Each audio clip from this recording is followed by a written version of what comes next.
मध्येच तुमचं कॅरेक्टर काय आहे हे ठरतं. आणि मला दोन गोष्टी जेव्हा मी तुमच्या करिअरकडं आणि तुमचा सगळा प्रवास बघतो, दोन गोष्टी दिसतात. एक तर ही की तुम्ही कुठलीही जबाबदारी आली की तिथं तुमची एक प्रकारे दहशत निर्माण होते. तुम्ही खूप कार्यक्षमतेची अपेक्षा करता. जिथं जी जबाबदारी तुमच्या हातात आली आहे त्या विभागामध्ये तुम्ही म्हणजे एका दिवसात अदरवाईज शक्य नाही, पण असा काहीतरी कायापालट होताना दिसतो. आणि दुसरीकडं की आपल्या व्यवस्था आता अशा झालेल्या आहेत की मी स्वच्छ राहणार, मी सरळ मार्गानं चालणार असं जर तुम्ही मानत असाल तर बाकीची व्यवस्था तुम्हाला त्या मार्गावरून जाऊ देत नाही. मग तुमच्या मार्गामध्ये इतके काटे पसरले जातात, तुम्हाला इतका त्रास दिला जातो की सरळ राहतोसच कसा, स्वच्छ तू राहतोसच कसा. तर हे तुमच्या वाट्याला येतच असेल तर तुम्ही कसं बघता ह्याच्याकडे आणि तुम्हाला काय त्याच्यातनं म्हणजे त्रास होतो, तुम्ही कसं स्वतःला त्यातनं बाहेर काढता? त्रास खूप होतो आणि स्टार्टिंगला तर खूप झाला. म्हणजे ते पुस्तकात एका ठिकाणी जो शेवटचा पार्ट आहे त्याच्यामध्ये मेन्शन आहे. याची सुरुवात ॲक्च्युली ज्यावेळेस मी जॉईन झालो, पहिलं आमचं 1 वर्ष जनरली 9 महिने अगोदर मसुराला ट्रेनिंग असतं, पहिला फेज, मग डिस्ट्रिक्टला 1 वर्ष राहतं, मग परत 2 महिने आमचं मसुरा, असं 2 वर्षाचं ट्रेनिंग असतं. डिस्ट्रिक्टला ट्रेनिंगला असताना मी सोलापूरला होतो, त्यावेळेस माझं ट्रेनिंग डिस्ट्रिक्ट ट्रेनिंगचं सोलापूरला होतं.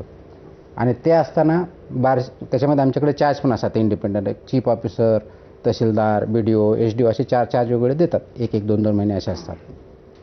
तर बार्शीला असताना मी अतिक्रमण काढले होते त्यावेळेस, म्हणजे ऑलमोस्ट 1300-1400 काहीतरी अतिक्रमण काढले होते त्यावेळेस. आणि त्यावेळेस लक्षात आलं की मला कुणाला तरी भेटायला आलेलं आहे. 2-3 लेडीज होते, त्यांनी बुके आणलेलं होतं. ते आणल्यानंतर बघितलं तर ते मला सत्कार करायचा आहे म्हणून म्हटलं पाठवा. ते पाठवा म्हटल्यानंतर गार्ड माझ्याकडे आला, कारण मला ते अतिक्रमण चालू होतं त्याच्यामुळं गार्ड दिलेले होते की ॲडव्हर्स काही होऊ नये. त्यांनी सांगितलं की त्यांना भेटवायला पाठवणं योग्य नाही. म्हटलं का?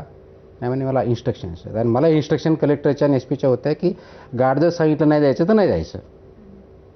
आता वेळेस ट्रेनिंगचाही पार्ट होता आणि म्हणून म्हटलं ठीक आहे, तुम्हाला जे योग्य वाटतं ते करायचं, तुम्हाला इन्स्ट्रक्शन आहेत, मला इन्स्ट्रक्शन आहेत, म्हणून ते काही भेटलो नाही. 2 तासानंतर मला DYSPचा फोन येतो.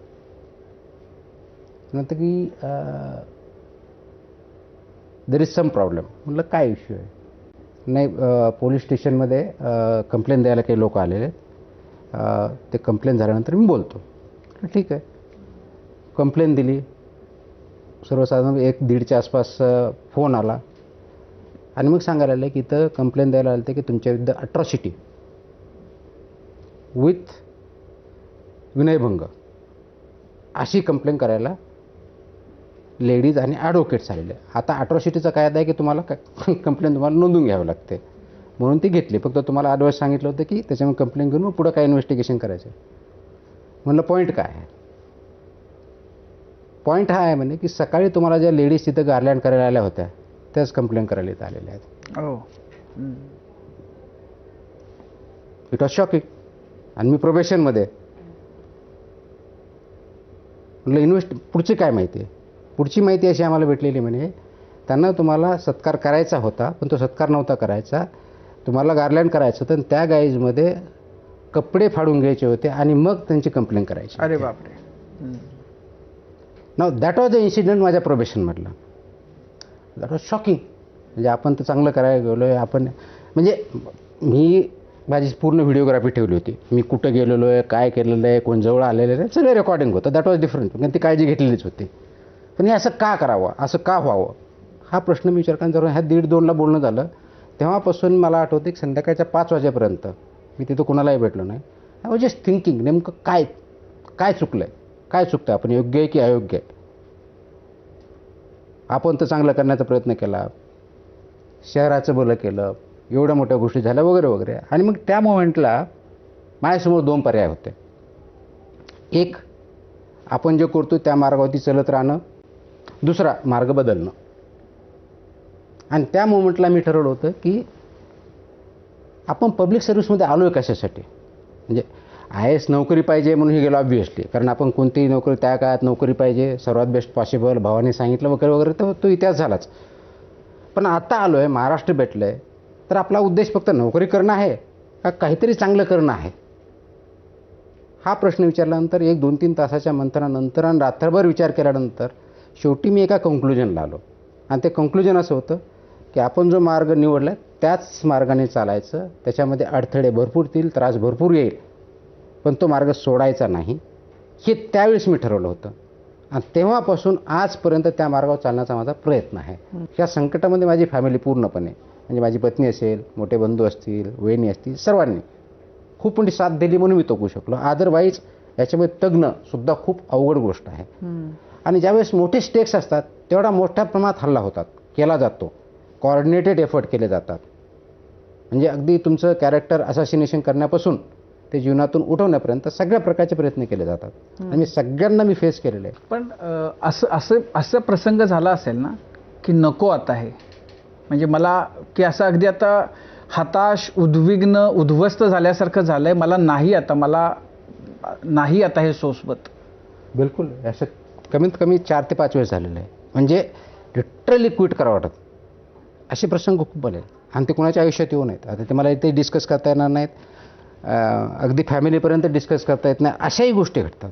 याचा परिणाम स्वतःवर झाला, फॅमिलीवरती झाला, मुलावरती होतो, ऑब्व्हियसली होतो. आपल्याला वाटतं मुलावरती परिणाम होत नाही, मुलं रिॲक्ट करत नाहीत, पण ते ऑब्झर्व करत असतात, ते ऑब्झर्व करतात. It is very very sad moments.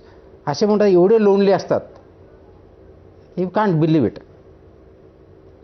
पण करायचं काय हा प्रश्न येतो. परत तोच विचार करून म्हणजे त्यावेळेसही मी ते ठरवलं होतं की मी नेहमी एक प्रश्न विचारतो, if I cannot who else can. I म्हणजे तुकाराम मुंडे नाही, त्या पोझिशनला जे आहे, जर आता इथं म्हणलं फूड सेफ्टी मी बघणार नाही तर दुसरं कोण करणार? मी फूड सेफ्टी कमिशनर आहे, मग महाराष्ट्राला फूड सेफ्टी मी बघणार नाही, मी जर जबाबदारी घेणार नाही तर कोण घेणार? हा प्रश्न येतो. मग तो प्रश्न मी नेहमी विचारतो की if I cannot who else can. आणि मग शेवटी मग इन्स्पिरेशन आपले असतात. आम्हाला शिवाजी महाराज वाटतात, शाहू महाराज आहेत, महात्मा फुले आहेत, डॉक्टर आंबेडकर आहेत, महात्मा गांधी आहेत, नेल्सन मंडेला मला खूप आवडतात, कारण त्यांनी जो स्ट्रगल केला ते बघायला म्हणजे आपण वाचत असतो, इन्स्पिरेशन येतं. तर अल्टिमेटली मला जे इन्स्पिरेशन जे भेटतं ना ते माझ्या कामातून भेटतं. तुमच्याबद्दल जो एक आक्षेप आहे की तुम्ही डायरेक्ट कुलूपच लावून टाकता.